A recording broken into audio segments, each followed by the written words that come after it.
से नहीं हूँ, एजुकेशन के फील्ड से नहीं हूँ। मैं एक कलाकार हूँ, एक आर्टिस्ट हूँ, एक क्रिएटिव इंसान हूँ। और आप लोग बेहतर जानते हैं एजुकेशन के बारे में।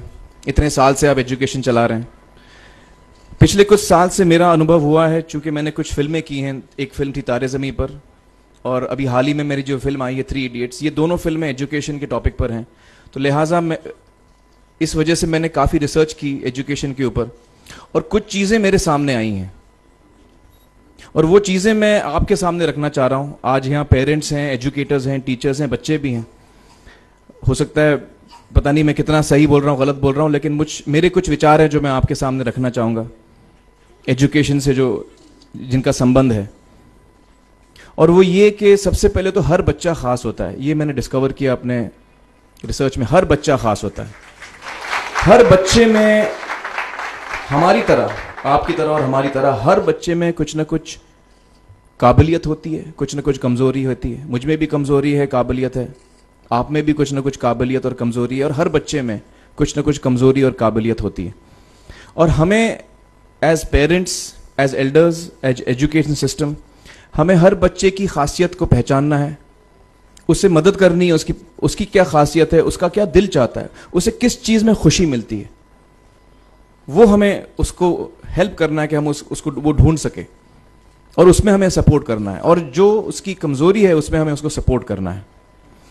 मुझे अक्सर एजुकेशन इंस्टीट्यूट्स मुझे बोलते हैं कि हम हमारे स्कूल में सारे बच्चे पास होते हैं, हमारे स्कूल में सारे बच्चे फर्स्ट आते हैं, या हम जो बोर्ड एग्ज़ाम है उसमें हमारे सारे बच्चे पास होते हैं। मुझे एक सवाल पूछना है कि हमारे कितने बच्चे खुश हैं। सबसे बड़ा सवाल मेरा ये है, how many of our children are happy. और वो जो हैप्पीनेस कोशेंट है ना, वो मेरे लिए सबसे अहम है। क्योंकि देखिए, पढ़ाई लिखाई तो हम सीख ही लेते हैं। जब मुझे कोई चीज़ सीखनी होती है तो मैं कुछ ना कुछ करके सीख ही लेता हूँ। हमारी फिल्म 3 इडियट्स जब रिलीज होने वाली थी, रिलीज से पहले हमने कई स्क्रीनिंग्स रखे थे, टेस्ट स्क्रीनिंग जिसको हम कहते हैं, जिसमें कि हम ऑडियंस जैसे आप लोग हैं उनको बुलाते हैं, फिल्म दिखाते हैं, उनसे पूछते हैं कि फिल्म कैसी लगी। ऐसे एक टेस्ट स्क्रीनिंग हमने किया था। बम्बई में एक फैक्ट्री में कारीगर लोग काम करते हैं, तो करीब 25-30 कारीगर आए थे उस स्क्रीनिंग में। स्क्रीनिंग के बाद उनका एक कारीगर था, उसने मुझसे एक सवाल पूछा। उसने मुझसे ये पूछा, आप लोगों ने फिल्म देखी है 3 इडियट्स? उसमें उसने मुझे एक सवाल पूछा जो बहुत कमाल का सवाल था।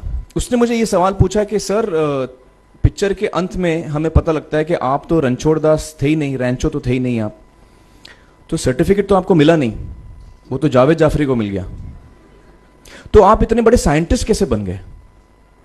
इतने बड़े पेटेंट्स, 400 पेटेंट्स, जापानी लोग आपके पीछे पड़े हैं, तो आपको सर्टिफिकेट तो मिला नहीं, तो आप इतने बड़े साइंटिस्ट कैसे बन गए? बहुत ही अहम सवाल है ये, बहुत ही इंपॉर्टेंट सवाल है। और ये जो मुद्दा है उसके हार्ट में जाता है ये, कि जब मैं एग्जाम के लिए रट के जवाब देता हूं और वो जवाब में मुझे नंबर मिलते हैं और मैं पास हो जाता हूं, तो मेरे हाथ में एक पर्चा आता है जो मुझे कहता है कि मैं पढ़ा लिखा हूं। लेकिन वाकई में पढ़ा लिखा हूं या नहीं, ये अभी तक हमको श्योर मालूम नहीं है। लेकिन जब आप नॉलेज चाहते हैं कि आपको मिले, विद्या मिले आपको, तो फिर वो कागज का मायने कुछ होता नहीं है। तो मैंने उसको जवाब में 2 सवाल पूछे। मैंने बोला उसको कि भैया, आपको क्या लगता है मैं अच्छा एक्टर हूं? उसने बोला हाँ, देश भर में आप सब लोग मानते हैं आपको, आप अच्छे एक्टर हैं। मैंने उससे कहा कि भैया, मेरे पास कोई सर्टिफिकेट नहीं है जो कहता है कि मैं अच्छा एक्टर हूं। मेरे पास कोई कागज नहीं है जो मुझे बोलता है कि मैं अच्छा एक्टर हूं। मैंने फिर उससे एक सवाल पूछा कि मैंने सुना आप बहुत अच्छे कटर हैं, आपके जो बॉस मुझे बताते हैं कि आप उनके मेन कटर हैं और आपकी बड़ी इज्जत करते हैं वो। आपके पास कोई पर्चा है, सर्टिफिकेट है जो मुझे बताता है कि आप कटर हो? उसने बोला नहीं सर। तो मैंने बोला आपका जवाब आपको इधर ही मिल गया। Education is beyond marks, education is beyond grades, education is what you learn. और मेरी इच्छा है कि हिंदुस्तान में हम एजुकेशन को इस नजरिए से देखें कि हम अपने बच्चों को वाकई शिक्षा दें। और शिक्षा हम खुशी से दें, क्योंकि शिक्षा में सिर्फ ज्ञान नहीं होता, शिक्षा में एक और चीज मिली हुई होती है, वो ये है कि हम अपने बच्चों को डेवलप करते हैं एज ह्यूमन बींग्स। आगे चल के वो जिंदगी में अच्छे इंसान बने, आगे चल के वो अपने पैरों पे खड़े रह सकें, आगे चल के वो इज्जत की जिंदगी जी सकें, आगे चल के वो दूसरों के बारे में ध्यान रखें, आगे चल के वो किसी के चेहरे पे मुस्कुराहट ला सकें, आगे चल के वो किसी की मदद कर सकें। This is what we should develop of our children. ये मेरी फीलिंग है। मैं जहां भी देखता हूं, ये मेरे साथ भी हुआ है जब मैं छोटा था। जब से हमारे बच्चे छोटे होते हैं, जब से बच्चे पैदा होते हैं, बच्चा घर आता है, हम बच्चे को पूछते हैं भाई मार्क्स कितने मिले, फर्स्ट आया कि सेकंड आया? वो बोलता है सेकंड। सेकंड आया तो अरे फर्स्ट नहीं आया, डांट पड़ती है उसको। जो बोलता है मैं 10th आया तो उसकी तो हालत ही बुरी हो जाती है। बच्चे को लगता है यार ये फर्स्ट आना बड़ा जरूरी है। उसको रेस में हम पूछते हैं तुम रेस में फर्स्ट आए कि सेकंड आया? में हम उसको बचपन से, जब से वो केजी लोअर केजी में होता है, जब लोअर केजी में रेस होती है, चमचा मुंह में लगा के उसमें नींबू डाल के भागते हैं। उसमें भी हम बच्चे को पूछते हैं अरे मेरा बेटा फर्स्ट आएगा, ला बेटा मेरा फर्स्ट आना, मतलब पेरेंट्स चिल्ला रहे हैं बेटा भागो, मतलब नींबू लेके भागो। तो उसमें होता क्या है कि बच्चे को लगता है कि यार ये बड़ा जरूरी है। मेरे पेरेंट्स को हमेशा, मेरे पेरेंट्स मुझे एक ही सवाल पूछते हैं, मैं फर्स्ट आया कि नहीं। उसके जहन में ये बात बैठ जाती है कि मेरे को अव्वल आना है, मेरे को कंपीट करना है, मेरे को बाकी लोग से आगे निकलना है। टीचर्स भी यही सवाल उसको पूछते हैं आमतौर पे, मेरे साथ हुआ है। होता क्या है कि जब वो बच्चा 21 साल का होता है तो वो बड़ा सेल्फिश हो जाता है, और उसको सेल्फिश हमने बनाया, हमारे सिस्टम ने बनाया। वो अपने बारे में सोचता है और किसी के बारे में नहीं सोचता, क्योंकि यही हमने उसको ट्रेन किया बचपन से। बचपन से हमने उसको यही ट्रेन किया कि बेटा तुम पहले आना, बाकी सब लोग को भूल जाओ। तो जब वो नौजवान बनता है तो उसका नजरिया सोसाइटी की तरफ यही हो जाता है कि भैया मुझे आगे बढ़ना है, बाकी सब बाय हुक और by crook I must succeed, I don't care about anybody else.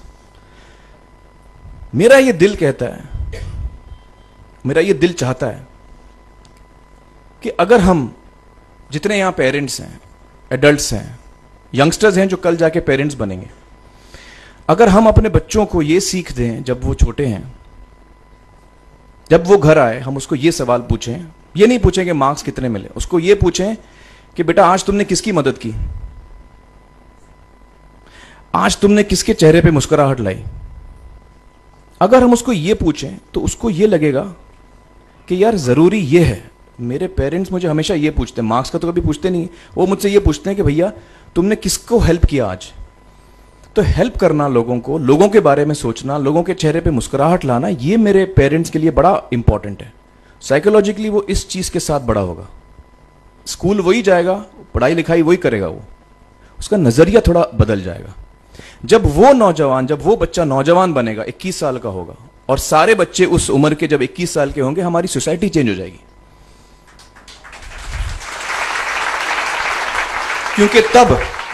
क्योंकि तब हमारी सोसाइटी में ऐसे नौजवान होंगे जो खुद के बारे में नहीं सोच रहे, दूसरों के बारे में सोच रहे हैं। तो मुझे लगता है कि सबसे बड़ी चीज जो हमारे एजुकेशन सिस्टम में मैं देखना चाहूंगा, जो मैंने अपने स्कूल लाइफ में नहीं देखी, कि हमको ये अहमियत इस पे दी जा रही है कि हम अपने आसपास के बच्चों को कितना हेल्प कर रहे हैं। ये एक बहुत बड़ी तब्दीली अगर आ जाए तो मुझे लगता है कि हमारा देश बहुत सुधर सकता है, बहुत बदल सकता है, हम बहुत